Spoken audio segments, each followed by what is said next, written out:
Gospel reading today is Matthew 6, 1 through 4. Be careful not to practice your righteousness in front of others to be seen by them. If you do, you will have no reward from your Father in heaven. So when you give to the needy, do not announce it with trumpets, as the hypocrites do in the synagogues and on the streets, to be honored by others. Truly I tell you, they have received their reward in full. But when you give to the needy, do not let your left hand know what your right hand is doing, so that your giving may be in secret. Then your Father who sees what is done in secret will reward you.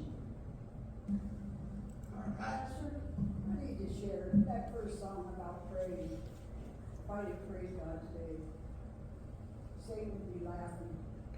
But, you know, the struggles I've been having with Jim, and physical and emotional, has been hard. And I was cleaning out my bookcase and I found a book, 31 Days of Praise.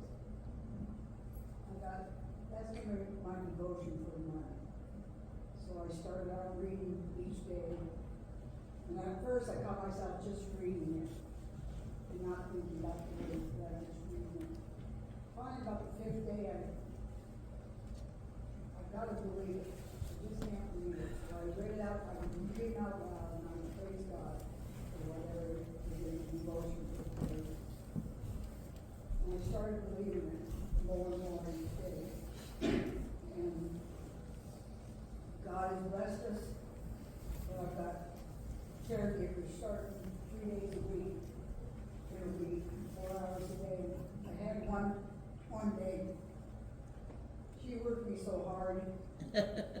She gets up and down. She comes to me, okay, what's next? What's next? What do you want me to do?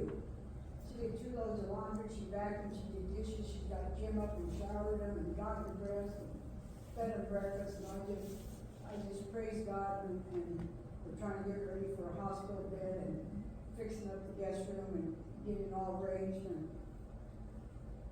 we were going to shampoo the carpets, and I looked at the carpet when we got it in, and I said, this ain't worth it. So he pulled it up and had bad spots, bad flooring in some places, rotten.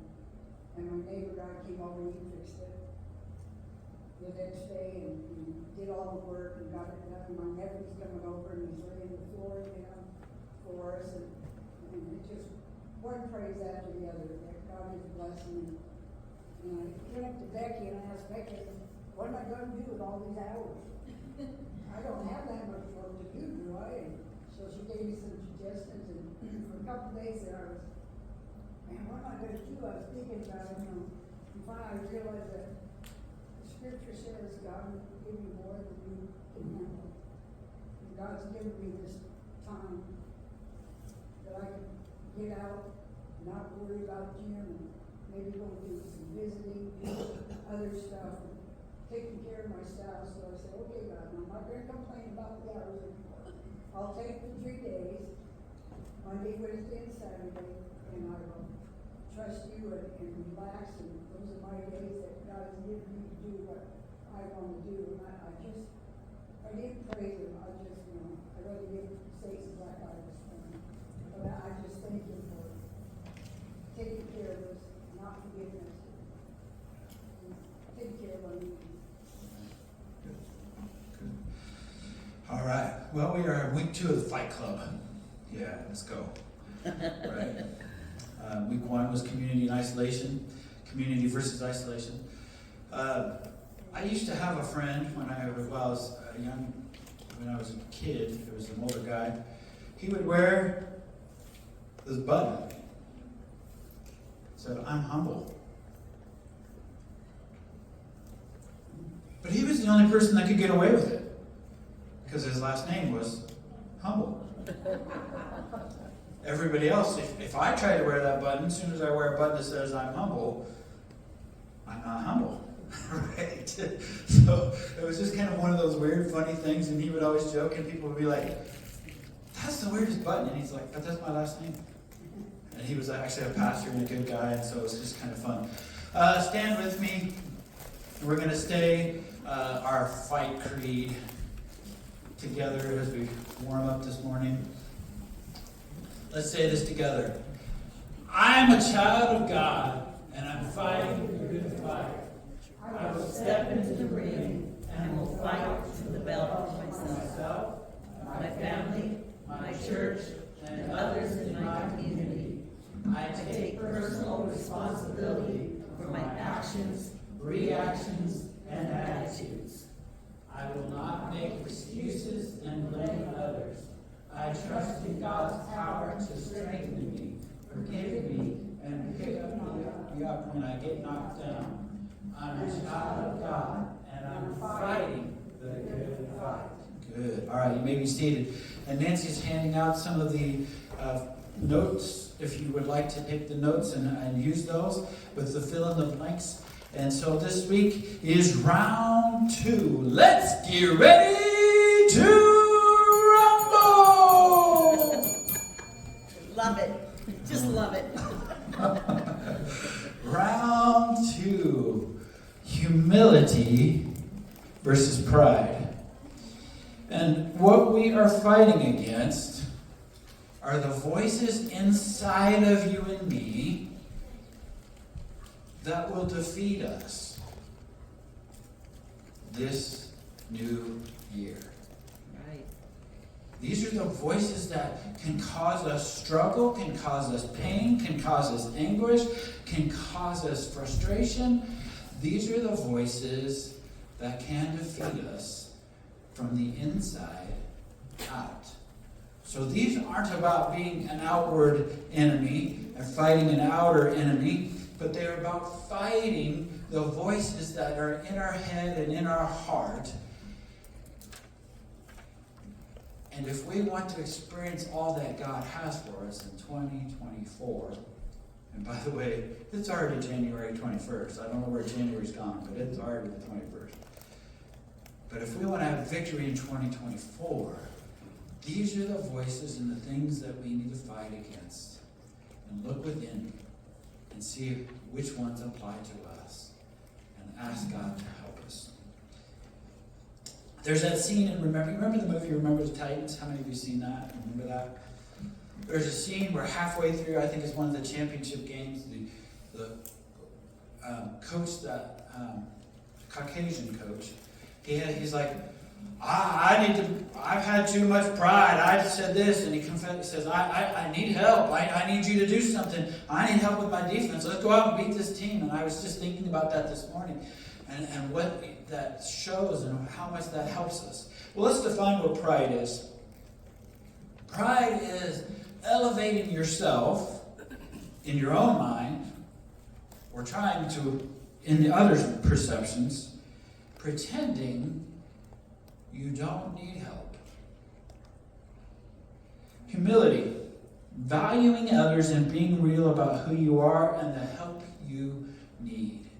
So let's give pride some other names. Arrogance, posturing, defending, judging. Those are all based and rooted in pride. Those are all things that impact us. You know what those are? Arrogance is somebody that said, I'm all that.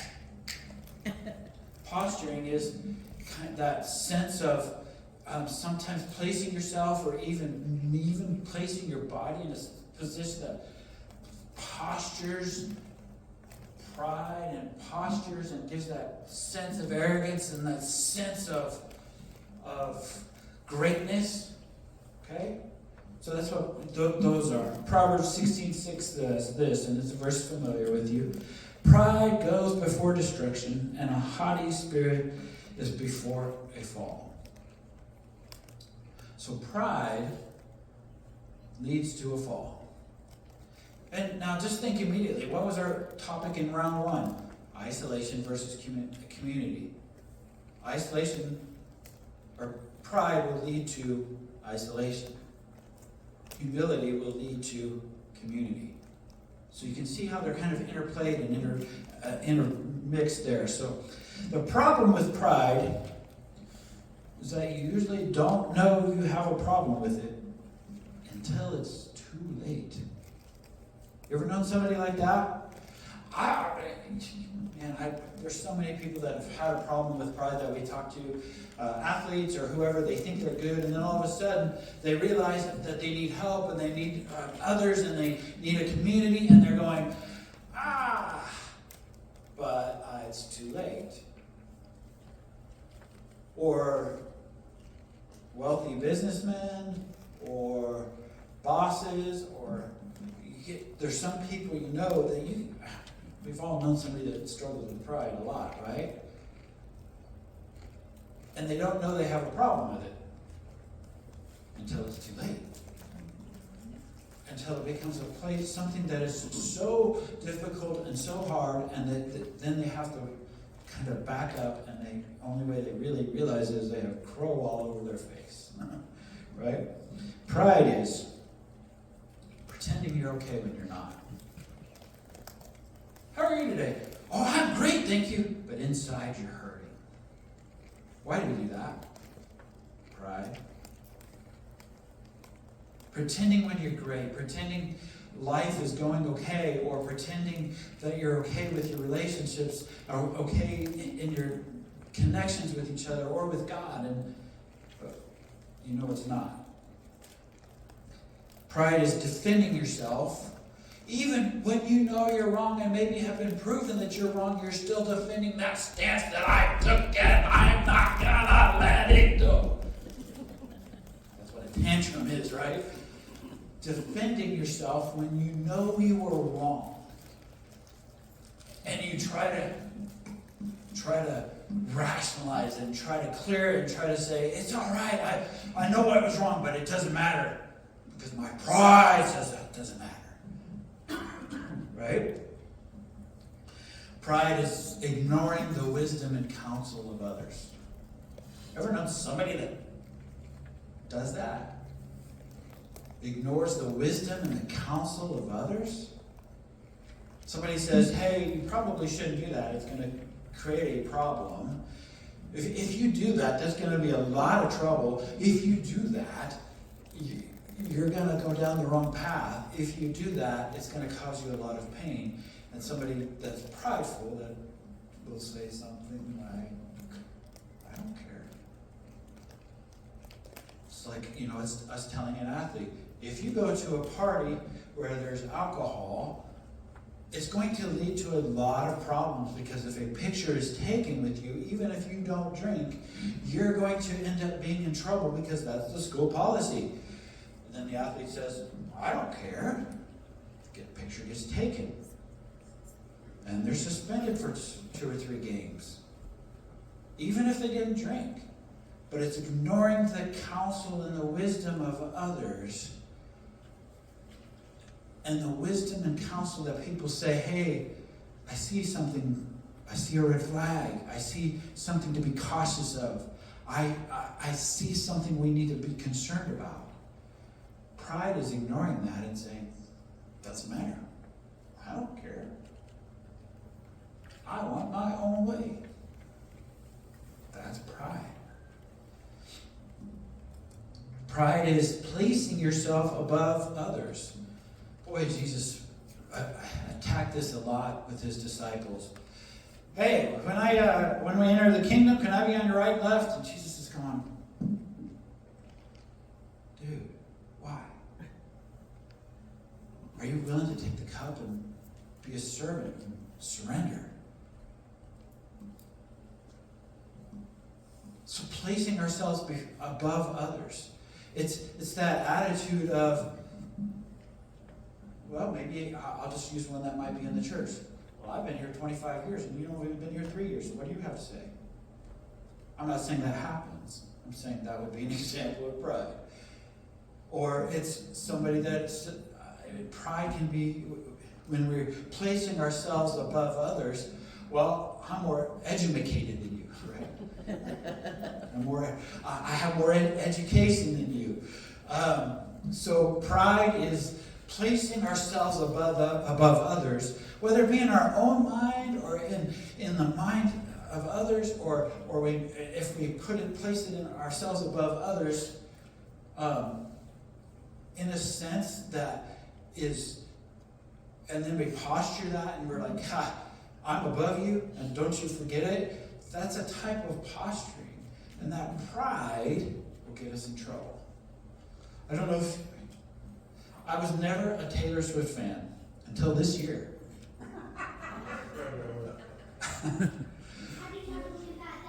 I was not I'm not really a fan now, I'll be honest with you. But it's fascinating to me to watch the dating relationship between the Chiefs' Travis Kelce and Taylor Swift. Well, Taylor Swift was at the game this last week, and here's this huge rock star, mega millionaire, sitting in the box, and there's a lady in front of her sitting who is freezing cold in 4-degree weather, and Taylor Swift says, "You need my scarf more than you do."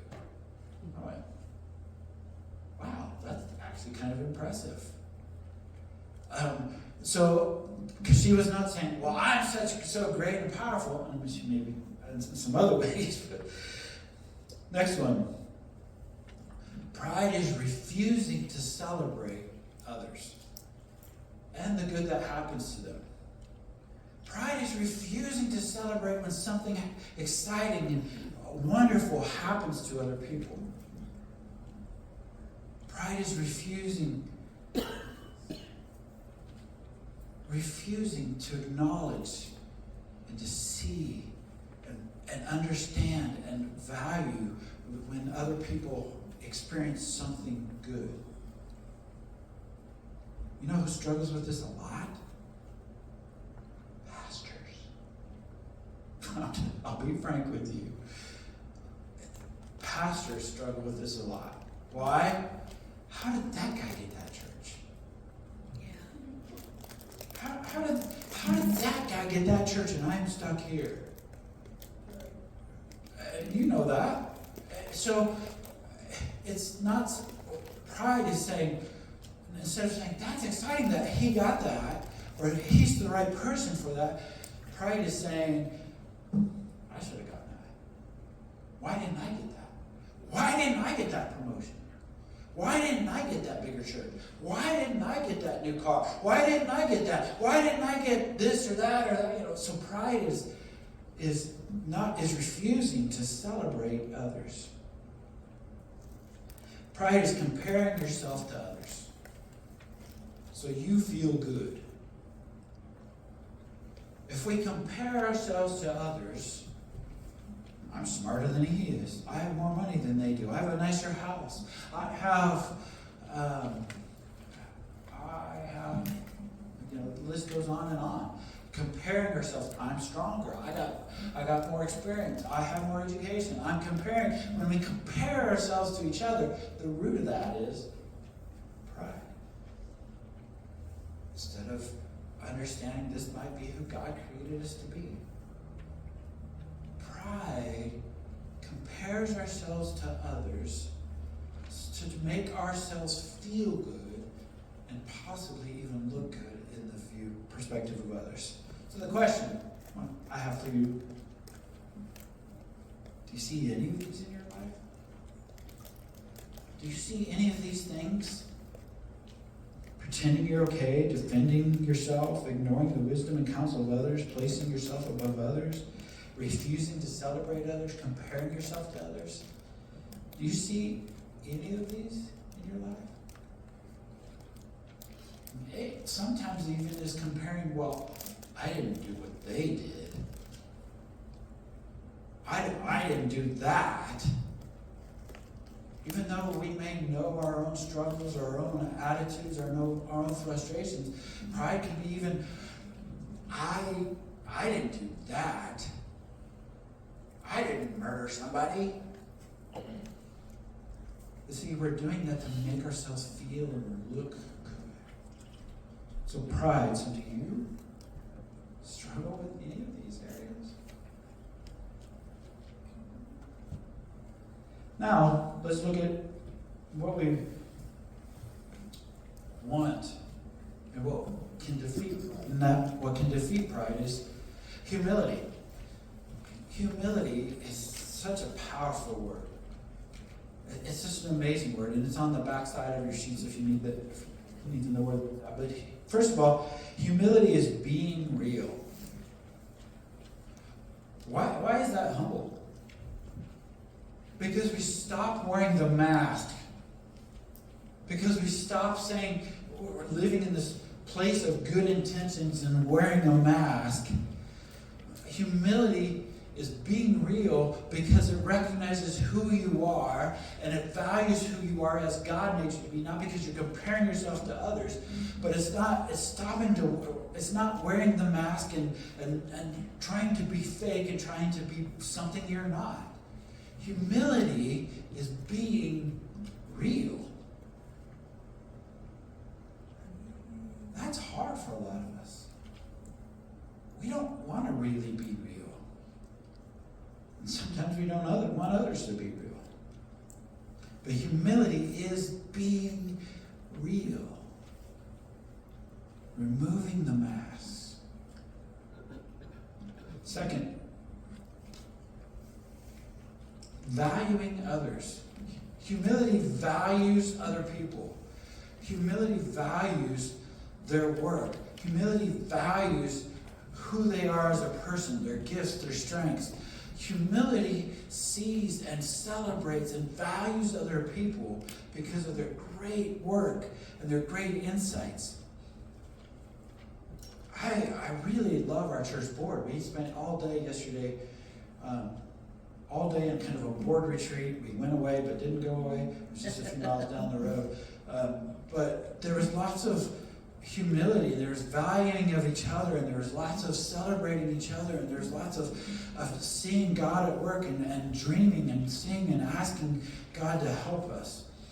And so it's valuing others. And one of the things that happened at our board retreat was a person that grew up here, Mike White, came and gave us a devotional, and he kept saying, well, one of the questions he asks himself is, where are my feet?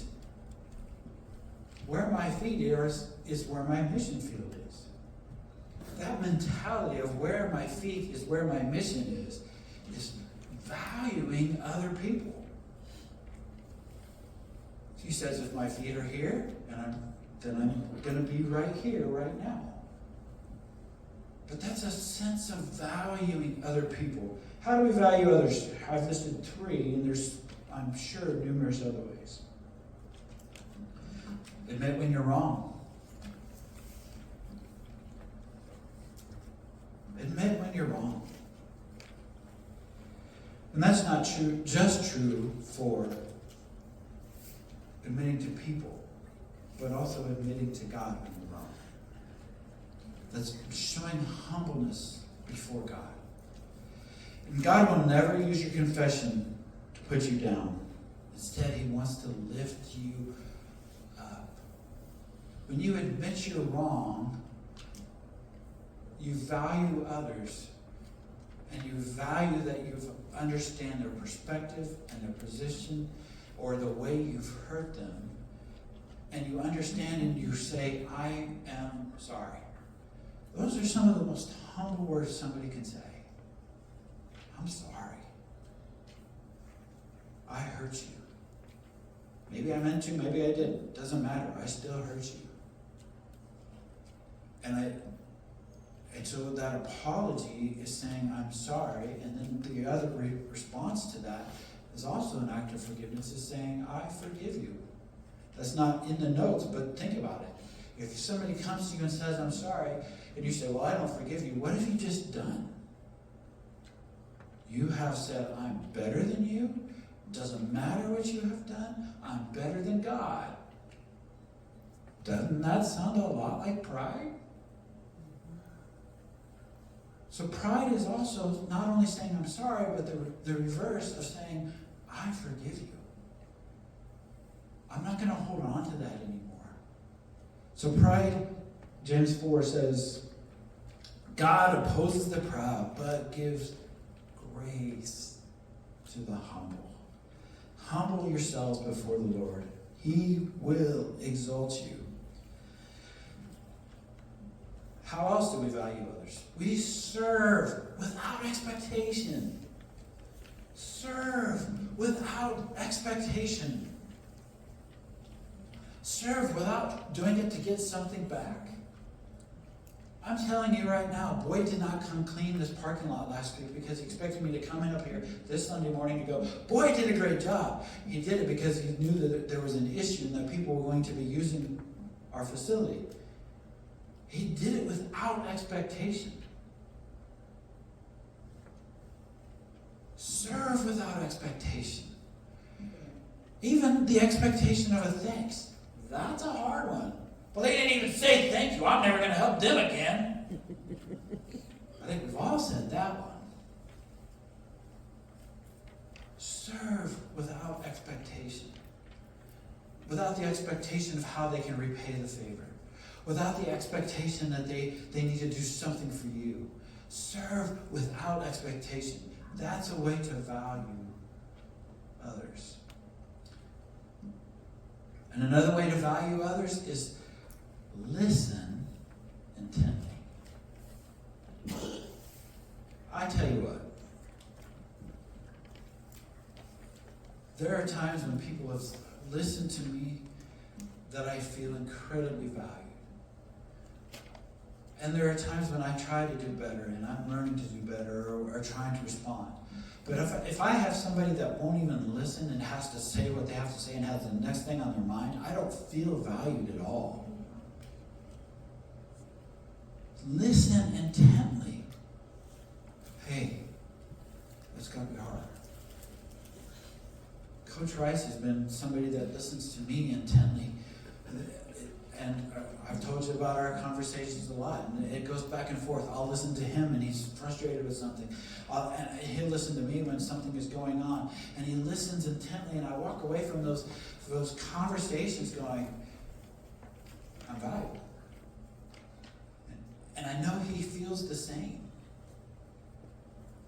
You want to value other people? Listen intently. That's hard. Because our pride says, I need to get in a word. I need to top your story. I need to stop your story so I can share my story. See how that creates pride? So you want to value others. Let's learn to listen intently. This last one is a difficult thing for at least half of us here. Ask for help. We like to ask for help now. Us guys, when we used to drive, we'd go, I'm not stopping and asking for directions. Now we just go, well, let's just turn on GPS because I'm not really asking for help. Right? You guys laugh because you know it's true. But ask for help. Ask for help in a struggle in your life. Ask for help in a place that is constantly bringing you down or discouraging you. Ask for help in a way that says, you know what? I really need you to pray for me. Because I'm really struggling with XYZ. When we ask for help,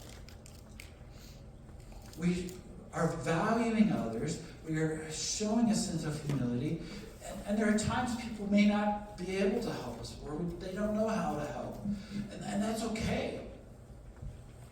But if I come to you and say, hey, I could use a little bit of help. I could use a little bit of help. Then what we are doing is we're saying that there's a need, and then we can listen to the advice and the counsel, and receive advice and receive counsel and understanding, and people can also value us. So asking for help is not just of each other, but from God. One of the things, I was listening to a guy by the name of Travis Peter this week, and David, every time he goes into battle, he's asking God for help. He's asking God for help for the strategy. He's asking God for help for what the next step is. And he's saying, I can't do this victory alone. I'm not going to get it. How do I? Give me the strategy. And so it's even asking God for help is a sign of humbleness. When I was first researching this subject, it occurred to me that I was listening to and reading and doing some other research from some other people that were talking about humility, and one person constantly was talking about how we need to admit we're wrong, and then we need to ask for help, and I'm thinking, yeah, but Jesus, so how did he show humility? He served others. He humbled himself, even to the point of death on a cross, Philippians tells us. He served, he valued others. He was incredibly real with everybody that came before him. And so it's not just a matter of us even confessing to God and being humble or asking for help or admitting we have a need. Or any of that. It takes all of that into consideration and following the example of Jesus, who humbled himself even to the point of death on a cross.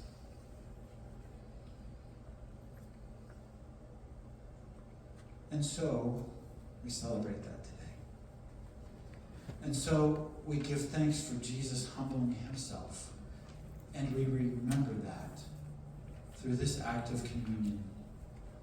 And through this celebrating and seeing and understanding God has done for us through sending his Son, Jesus Christ.